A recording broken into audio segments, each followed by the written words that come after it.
former president, Donald J. Trump, DJT 45. It is good to welcome you. It's been a while, Mr. President. Good morning. Nice to be with you. This is the first interview I've been told since you became the presumptive nominee. I'm not sure that prior to last week you weren't already the presumptive nominee, but I think this is your first interview since the State of the Union as well. So can we just start with your vision for this country after watching the State of the Union? How does it differ from what you heard from President Biden, President Trump? Well, I heard a very angry man who's losing badly in the polls, who's willing to weaponize government like has never taken place in this country. It has taken place in third world countries quite often, actually. And they're willing to use the Justice Department to sue opponents like me, because I'm his only opponent other than life itself. And frankly, I saw a very angry and confused man. I assume he's going to be the candidate. I think it was a terrible performance, but I think it was probably good enough to get him over the heap, to get him over the barrier as to whether or not he's going to be their nominee. I was saying that, for a long time, I find it hard to believe, but I think he probably will, and we'll see what happens. But it was really a speech on division and hate more than anything else. It starts off by talking about Snickers.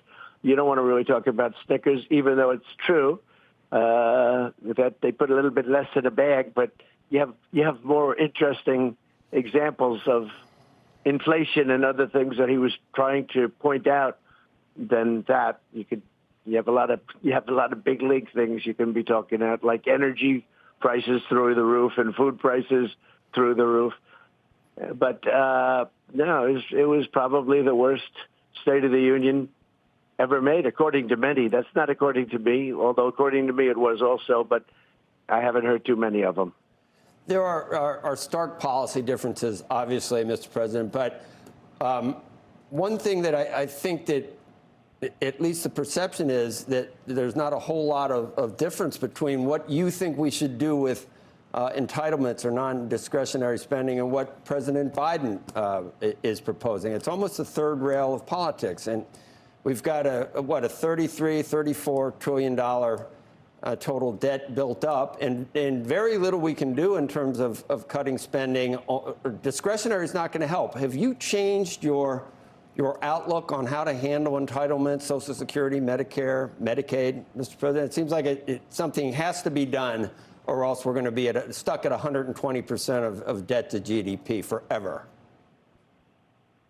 So first of all, there is a lot you can do in terms of entitlements, in terms of cutting, and in terms of also the theft and the bad management of entitlements, tremendous bad management of entitlements. There's tremendous amounts of things and numbers of things you can do. So I don't, necessarily agree with the statement.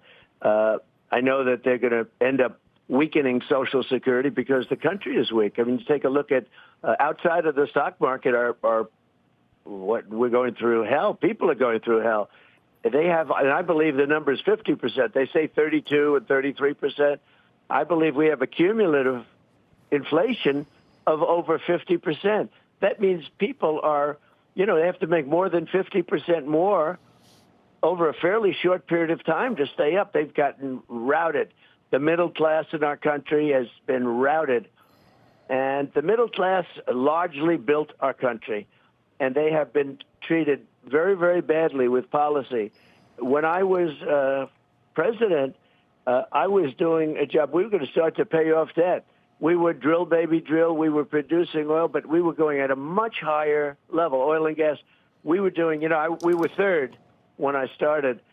And when I ended, we were one by a long shot, and we were very close. We were energy independent. We were very close to becoming energy dominant, Joe. We were going to be dominant, so dominant, like double what Saudi Arabia and Russia were doing.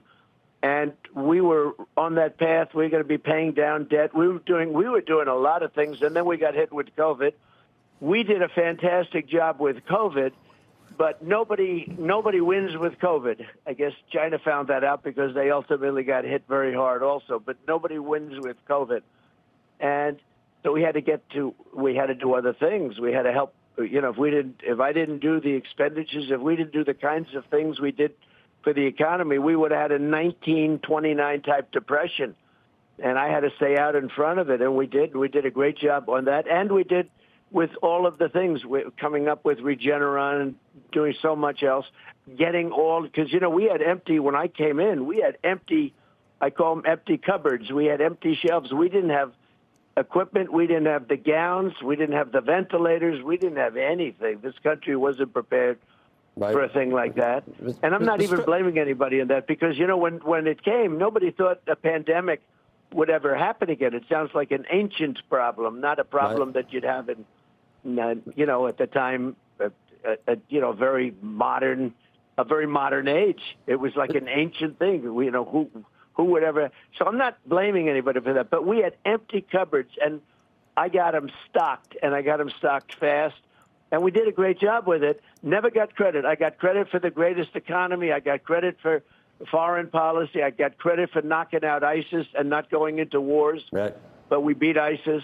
But I never got the credit for having done a great job with that. Mr. President, someday, I think history will give us the credit. I'm sorry to interrupt. We got Jay Clayton is here. I know you worked with Jay. Jay was at the SEC. I want to get Jay to talk to you about regulation, et cetera. Right. But before I turn it over to Jay, I just wanted to ask you about something very specific for regulation, and that is Bitcoin. And I have in the past, I don't know if you recall, but I said you got to look at this closely, Mr. President. And the current SEC commissioner, Gary Gensler, finally allowed for these spot ETFs, and now we see Bitcoin at almost 72,000. But it's almost as if it's in spite of some of the efforts over regulation of maybe the Biden administration. Do you have any thoughts now on crypto? Well, it's taken its own life. I do little things sometimes for fun and, make money with it, but I have fun with it too.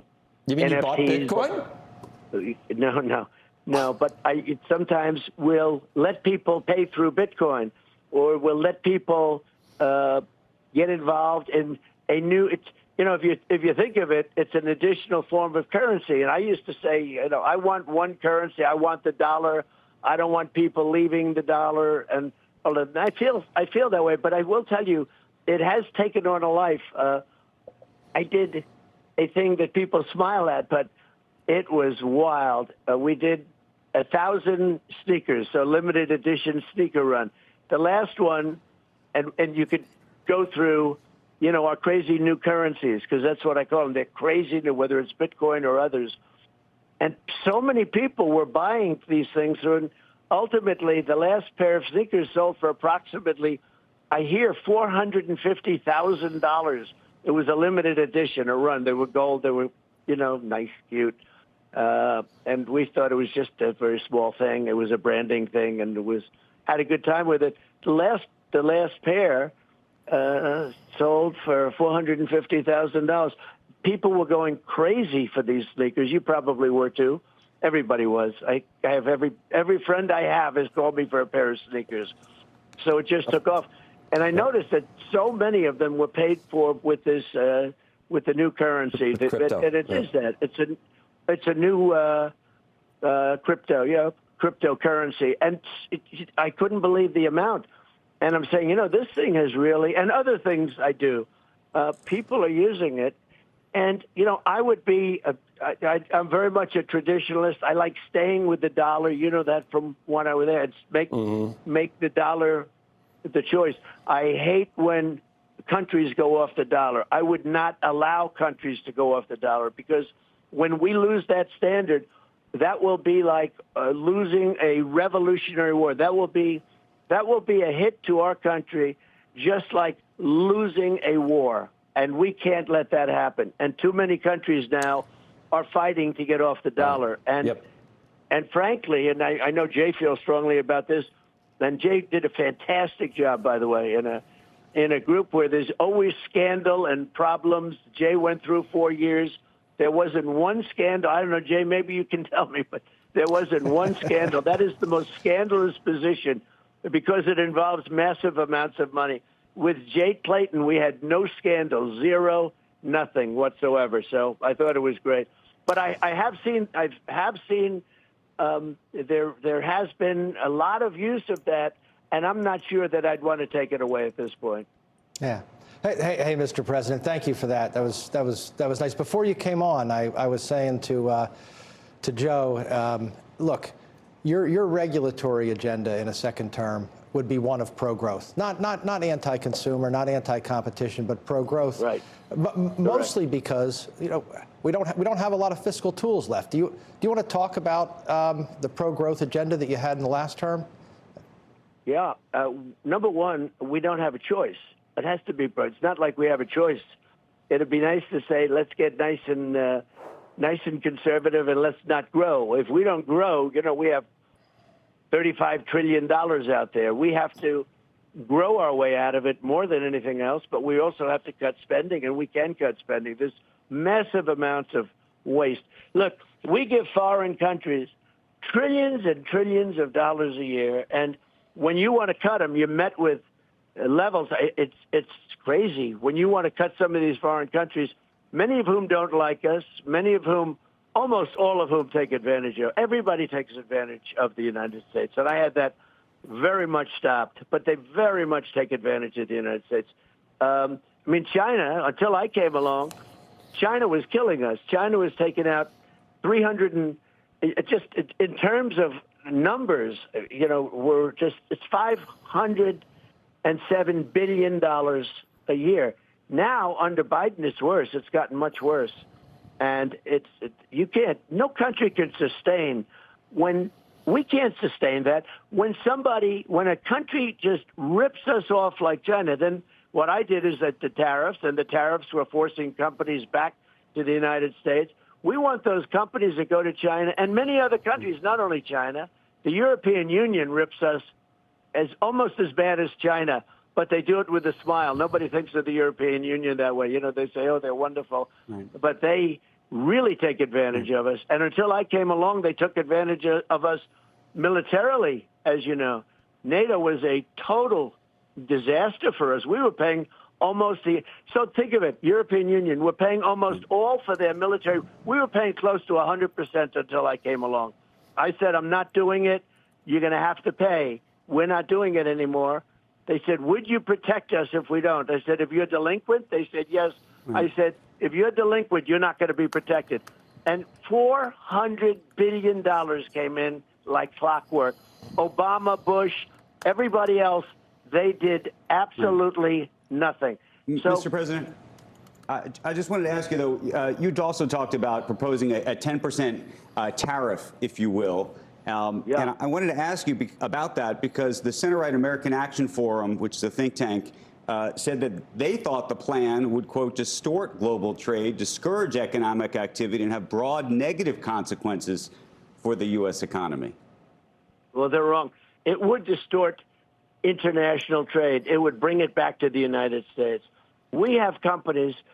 If you look at India, you look at China, you look at so many different countries, they're smart, much smarter than our country.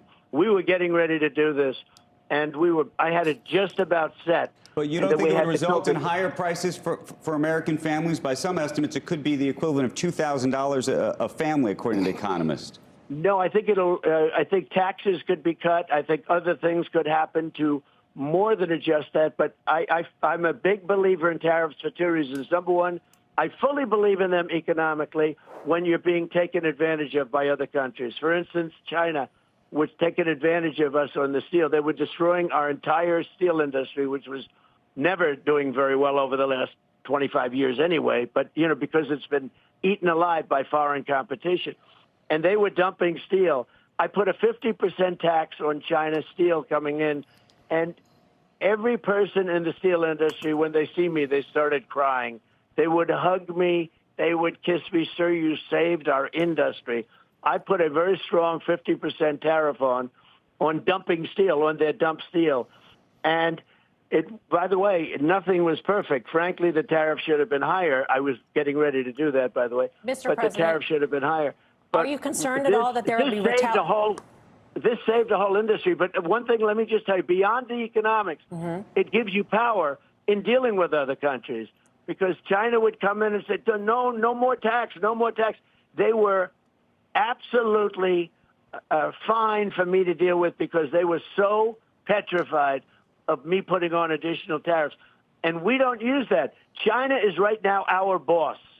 They are the boss of the United States, almost like we're a subsidiary of China. Is and there that's no because concern, the Biden administration has been so weak? Mr. President, is there no concern that China could impose retaliatory tariffs or retaliatory actions that would make doing business in China difficult for American companies, which are dependent on China for growth? That's okay. Yeah, sure. It's they might do that, but you know what? So They tell didn't do it with Starbucks, tell me. McDonald's that it's going to be all of a sudden maybe more difficult to do business but there. They didn't do it with me. You know, we went through years and they didn't do it with me. And they never pulled that trigger. That's a big trigger for them to pull. But even if they do, let American companies come back to America. Look, if you want to sell a car in China, you can't. Okay, you have to put you pay a massive tax or a massive tariff. If we make our cars, we can't sell in China. They charge tremendous tariffs. Well, they're very smart. They're saying, come over to this country. Look at Apple. I've had a great relationship with Apple and with Tim and everybody over there. It was fine. But I said, you got to build your plants here. They built a big plant in Texas. I was working on that very, very hard with various companies that they build in China, because if they build in China, they have no tax. So they make it in China. I said, we want you to make it here. They were coming back. They did. They came back with a very big plant here. I said, I'm not doing this unless you, and the whole topic of tariffs to me is so simple. Number one, it's great economically for us, and it brings our companies back. Because if you charge tariffs to China, they're going to build their car plants here, and they're going to employ our people. They're right now building big plants because of Biden. They're building big plants in Mexico. So they build a big China plant in Mexico. Then they sell it across the border with very little tax. It's ridiculous. We want them to build their plants in the United States. We don't want to get cars from China. We want to get cars made by China in the United States using our workers. But it also gives us a big political power. Tariffs are tremendously powerful in terms of stopping wars, because they don't want tariffs. And frankly, I made them sing. I made other countries sing with the threat of tariffs. And if you don't have tariffs, we have nothing whatsoever on them. We have lost such an opportunity. When I've seen, if you want to build Harley Davidson as an example, I said, how are you doing in India? They were in the White House. How are you doing in India? No good. Why? They have a 100% tariff, or more than that even. And therefore, we basically can't say, because you have to double and triple the price in India. I said, so what are you going to do? Well, they want us to build a plant in India, and that way we don't have. So they go and they build a big plant in India. Under me, we started doing the same thing here. And we have the pot of gold. We have the best pot of gold. But eventually we won't have that, because our country is going down, and we're not going to have it. We're losing our economic power. Mr. President, talking about China, I want to ask you about perhaps one of the biggest business stories and policy stories of the moment, and that is TikTok. You have called TikTok a national security threat. At one point, you said that their, quote, data collection threatens to allow the Chinese Communist Party access to Americans' personal and proprietary information. And yet it appears that you've now reversed your view on banning TikTok. Why is that? So I had it done. And then Congress said, well, they ultimately usually fail. They are like extremely political, and they're extremely subject to people called lobbyists who happen to be very, very talented, very good, and very rich. I could have banned TikTok. I had it banned just about. I could have gotten it done. But I said, you know what? But I'll leave it up to you. I didn't push them too hard, because, let them do their own research and development. And they decided not to do it. But as you know, I was at the point where I could have gotten it done if I wanted to. I sort of said, you guys decide, you make that decision, because it's a tough decision to make. Frankly, there are a lot of people on TikTok that love it. There are a lot of young kids on TikTok who will go crazy without it. There are a lot of users. There's a lot of good and there's a lot of bad with TikTok. But the thing I don't like is that without TikTok, you can make Facebook bigger. And I consider Facebook to be an enemy of the people, along with a lot of the media.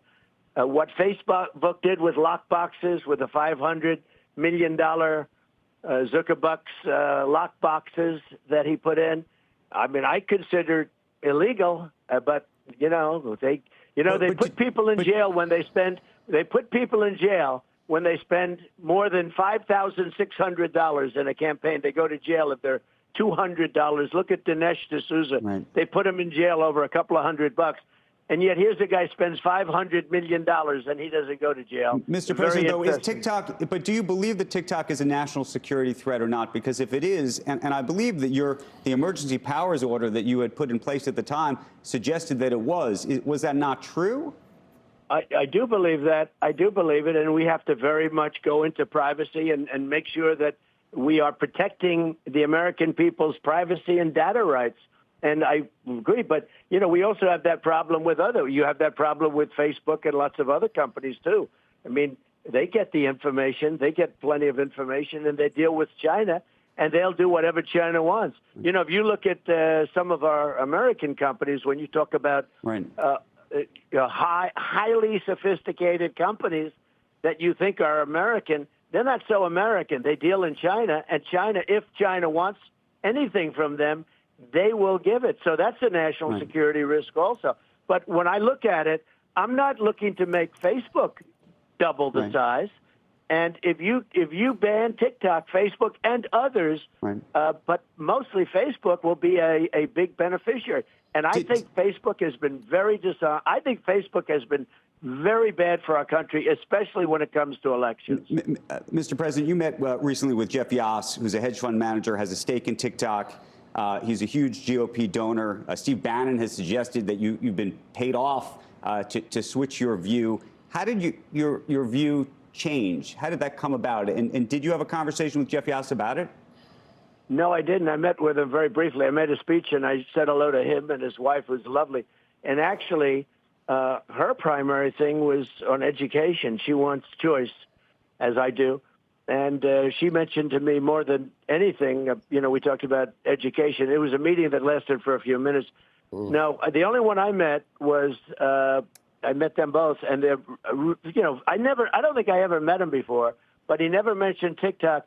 She did mention school choice, and that's what her whole. In fact, she said my whole life is based around school choice. It was a very important thing to her, and I agree with it. Mr. President, I think you also had a meeting with Elon Musk recently, and I did. And I saw a piece written that Silicon Valley, uncharacteristically, I'm not saying it's 100% behind your candidacy, but certainly there seems to be a sea change to some extent this time around. What did Elon Musk tell you? You think you'll eventually get his support in some way, whether it's just verbal or monetary? I don't know. Look, I've been friendly with him over the years. I've helped him when I was president. I helped him. I've liked him. We obviously have opposing views on a minor subject called electric cars. I'm all for electric cars, but you have to have all of the alternatives also. You can't just go to electric. I mean, you have a grid system in this country that's obsolete and a disaster. It's one of the things we worked on a lot is our grid system. It can't produce the electricity. It can't distribute the electricity. And, the electric cars are not even a possibility to go all electric. This Biden all electric mandate is by very, very stupid people. First of all, they don't go far. They cost too much, and they're all going to be made in China. And the auto workers are going to vote for Trump. I don't know about their top union people because they're just riveted into Democrats. They have no idea why. They're like blind sheep. But the auto workers are going to vote for Trump because they understand. Look at my numbers in Michigan. I'm leading him by 12 or 14 points. It's always hard for a Republican, but not now. We're leading in a lot of places that Republicans don't lead, and including with African Americans. We have numbers with the African American population, the black population, the Asian population, Hispanics. We have numbers like nobody's ever seen before. So I think we're going to have a very good election, and I think that's probably why Silicon Valley is. But I think they're also with me because, I want to help businesses. They saw what happened. We had, and you know that, just prior to this horrible scourge coming in, a gift of China, we had the greatest economy in the history of the world. There was never an economy. Blacks were doing the best they've ever done. Hispanics, women, Asian, men, with a diploma from MIT, without a diploma at all from a high school. Every single group was doing great. And that's the way it is. And we had the greatest economy ever. And we were getting ready to pay off debt. We were drilling. We were doing things. Think of it. I got Anwar approved. It's bigger, perhaps, close, but probably bigger than Saudi Arabia in Alaska. And one of the first things Biden did is end it. Reagan tried to get it. He couldn't get it done. Nobody got it done but me. And nobody else could have gotten it done. Anwar is the biggest, probably the biggest site, Jay, if you look, remember we celebrated that one. Nobody could believe I got it done. And they were getting ready to start drilling, and they were doing it. It's going to be great for Alaska, tremendous economic development for Alaska. But I got it done, and they ended it. We were going to pay off debt. We were going to do things that were incredible. And then we had an election that I would be very nice on your show. Let me ask you about that. Didn't go too well. Didn't go too well. Let me ask you about that, Mr. President. Something that I want you to comment on that I've said on this program is, we have this tendency to want to import European regulation to the U.S., thinking that European-style regulation, whether it's around the environment, whether it's around how we deal with national security, financial matters, and the like. Can you comment on that? Because I think the U.S. is different, and we have to play to our strengths. Can you give us your thoughts on that? We should be copying. Yeah, I think you're right. I think we have a tendency to follow them a little bit, amazingly, in regulation because they're doing so badly. They do so badly. They become a socialist state, and they're not doing great. You look at what happened. Angela, who, believe it or not, I was very friendly with her, but I disagreed with her in allowing 2 million illegal aliens, we would say, or migrants, or you call them any way you want. There's about 19 different names now, and everyone becomes obsolete within about 2 weeks. But she allowed 2 million people coming from now they like to call them neighbors. The new name by the Democrats is we'd like to call them neighbors. So they want to call the people that are flowing into our country, and in many cases killing people, neighbors. But, Europe, what Germany's done to itself, between that and their energy policies, has been a disaster for Germany. Nobody talks about it. And they totally reverse course, amazingly. They totally reverse course. So we shouldn't be following them. We have to go by our own. We need guys like Jay Clayton and others. Jay did a fantastic job in deregulating so much of the SEC and so much of what he did. He was a big deregulator, and again, he did it with. It was a beautiful thing to watch. That agency ran so small. I had a lot of great people. We never talk about those people, and I think that's natural. We talk about some of the ones I didn't like, and some of the ones I had in there I didn't like, but mostly I had fantastic people because we got, and you can check every record in the book. Nobody was even close. I did the biggest cut in regulations. We gave the biggest tax cut in history, and we gave the biggest regulation cut in history. We gave a tax cut, which, by the way, is coming up. It's going to be very bad, I think, for the Democrats, but it'll be very bad for this country if that's not extended, the Trump tax cuts. But they're the biggest tax cuts in history. The other one is we gave the biggest regulation cuts in history. Jay was a part of that from what he was doing. We gave them on the environment. We gave them on so many different things. We had plants built in Louisiana that were refineries that were absolutely dead for 14 years, and I got them approved in one day. I've got 2 plants in Louisiana, massive plants. Mr. like President. three Empire State Buildings laying on their side. These were the biggest plans. I got them done literally got them done in one day. They were waiting for 14 years for permits. I got them Mr. done President, in one day.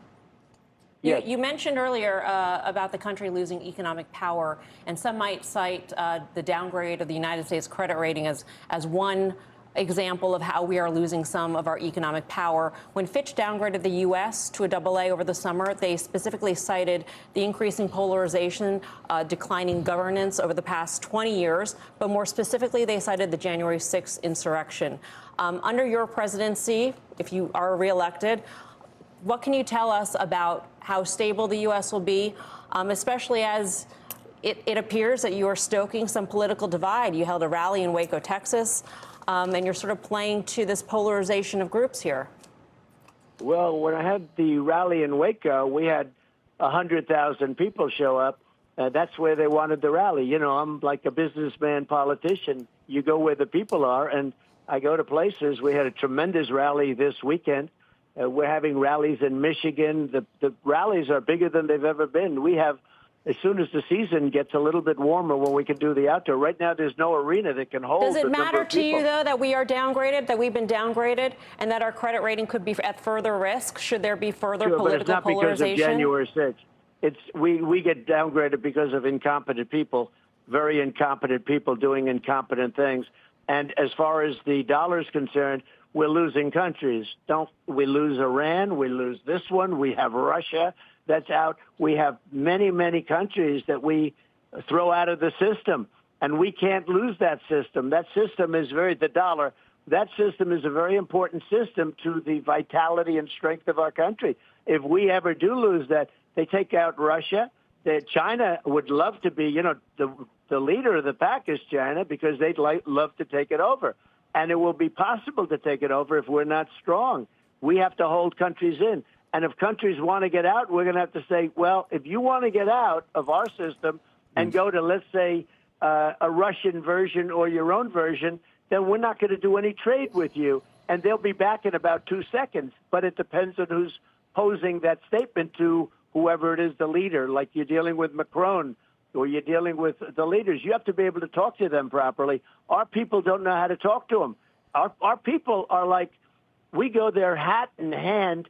We're like beggars. Our country is no longer respected. The people representing us are not respected. I just had Viktor Orban, a tough man from Hungary. He was at my place in Florida. I get along with him very well, friendly, but I have respect for him. He made the statement. I thought it was a wonderful statement. He said, we'll solve the problems of the world if Donald Trump comes back. He said Russia was afraid of him. China was afraid of him. We had no problems whatsoever under Trump. And now we have Israel being attacked, which, by the way, would have never happened. We have Ukraine and Russia fighting. That would have never happened. All of those dead people in blown up cities, because Ukraine is now just it's like a demolition site. What they've done to Ukraine, none of that would have happened. All those people would be alive today if the election result were, let's say, correct. It'd be nice. Mr. President, though, given how divided it feels this country is, I want to play you just a piece of tape from Ken Langone, who I believe supported you in the last election, who was on Squawk Box earlier, about a month and a half ago now. And I want to show you what he had to say, because I think it represents a lot of voters out there. And I'm just curious if you would react to it and explain sort of how you feel about it to the voters. Look at this, if you could, for a second. I worry if Trump wins that it's going to be 4 years of getting even. And that's scary, because we've got serious issues coming up that need to be addressed. What do you think of that, Mr. President? Because I think that there is a feeling that there is still an anger and a frustration that you have about certain issues. Well, look, I've never been a fan of Ken. I've never. I don't know if he supported me. Maybe he supported me because I was the only one that he could support, because that's the reason. But I've never been a fan. I've been a fan of Bernie Marcus, a big fan. And Bernie Marcus is a big fan of mine. And that was the side I chose. And frankly, he's right in one sense. People think that there's going to be revenge, and I say, no, the revenge is going to be success. There's not going to be revenge in a revenge stance. It's really going to be success. We're going to turn our country around. We're going to bring sense and common sense. You know, people say you're conservative. I'm not conservative. You know what I am? I'm a man of common sense. And a lot of conservative policies are common sense. We're not going to have open borders. You're going to have to come in legally. We're going to close up the borders. I had the best border. I had the safest border in the history of our country. And it was all he had to do is he could have gone to the beach like he likes doing. He thinks he looks good in a bathing suit. If he would have left everything in place, including the people that were doing it, I had the best border in history. We built 571 miles of wall. I got Mexico to give us massive numbers of free soldiers. Now, there's a case of tariffs. I said, if you don't give us the soldiers, we're going to put a 25% tariff on your cars. They laughed at me when I said I want 28,000 soldiers. And I like, the president of Mexico. I think he's a very good guy. He happens to be a socialist, but you can't have everything. But they laughed at me. I said, I want you to give us 28,000 soldiers on our border to stop the people that are coming in with the caravans. And they laughed at me. I said, that's okay. You don't want to do it, right? Yeah. I'm going to put a 25% tariff on all of your products, including all of the cars that you're selling. They took like we were babies, 32% of our car manufacturing business over the last 30 years. 32% is now being made in Mexico and getting bigger all the time. And now, as I told you before, with China going in, building plants there to sell into the United States, I would say to China, if you're building a plant on our border to build cars in Mexico and to sell them into the United States, I'm putting a 50% tariff on all those cars. And you know what? They would stop building their plant in about 2 months. But we don't do that. We have stupid people running our government, to be honest. Mr. President, we will see. I know you've got a lot going on. You've got the campaign. You've got the legal issues. People sometimes wonder, how to prioritize, and you just keep well, the charging. legal issues aren't, Joe. The legal issues aren't legal issues. They're Biden issues. Biden put Fannie, beautiful Fannie, who's turned out to be now a corrupt district attorney, but in my opinion, they're almost all corrupt. All of the stuff that you see is weaponized government. The DA in New York is being run by the DOJ. They put their top person into the DA's office. All of this stuff, and frankly, I get a lot of credit for it. I think I'm much more popular now because they did it. It backfired on them. They've weaponized government. Think of it. They put Colangelo, one of their top people, like the top person, into the DA's office to go get Trump. They deal with Letitia James, a real lowlife. They put people with her. They're dealing with her all the time to go get Trump. These are the Democrats. The prosecutors and judges in New York, our country could fall because of it. That's how bad it is. And companies are moving out of New York because of what they've done to me. And I'm going to end up winning on appeal. And if I didn't win on appeal on these ridiculous decisions, if I didn't win on appeal, the most ridiculous decisions, including the Miss Bergdorf Goodman, a person I never met. I have no idea who she is, except one thing. I got sued. From that point on, I said, wow, that's crazy what this is. I got charged. I was given a false accusation and had to post a $91 million bond on a false accusation. People aren't moving into New York because of the kind of crap they're pulling on me. Right. And I feel like I'm a pioneer. What's happening is we have to be very careful. We have a very fragile country. People are rejecting it, and they're watching. Normally, somebody would be out of office, stuff like that happens. My numbers are much higher than they would have been had this not happened. But you have to be able to speak about it. It's a very dangerous thing, very, very dangerous thing for our country, what they're doing. It's the weaponization of the DOJ, the FBI, et cetera. Well, we appreciate all the time you've given us this morning, Mr. President. Look forward to another conversation in the not-too-distant future. Thank you very much, Joe. Thank you, everybody. Thank you. Okay, thank you. All right, it's just after 8 a.m. on the East Coast. You're watching Squawk Box on CNBC. If you're just joining us, we've been speaking to former President Donald Trump for the last half hour. Jay Clayton is here with us. Would you work in another Trump administration, if asked? Look, if the president asks you to work in a position, and you're very confident in the team around, you have to say yes. I think anybody should. Anybody who has the opportunity to make a difference for people in America should do it.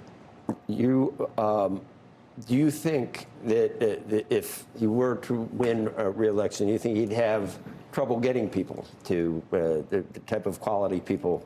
Because there were people that were expressing that concern. I've heard the opposite, that Look, people are lined up once again. You know what? We just saw Steven Mnuchin. We just saw Steven Mnuchin, do a transaction. He came on this network. Yep.